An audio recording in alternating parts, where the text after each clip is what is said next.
ज़बूर 121। मैं अपनी आंखें पहाड़ों की तरफ उठाऊंगा। मेरी कुम्मक कहां से आएगी? मेरी कुम्मक खुदावंद से है, जिसने आसमान और जमीन को बनाया।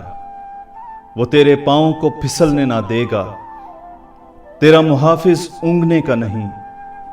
देख, इस्राएल का मुहाफिज ना ऊँघेगा ना सोएगा। खुदावंद तेरा मुहाफिज है, खुदावंद तेरे दाहिने हाथ पर तेरा साहिबान है। ना आफताब दिन को तुझे जरर पहुंचाएगा, ना महताब रात को। खुदावंद हर बला से तुझे महफूज रखेगा, वो तेरी जान को महफूज रखेगा।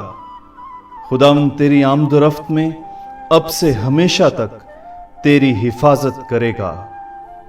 आमीन।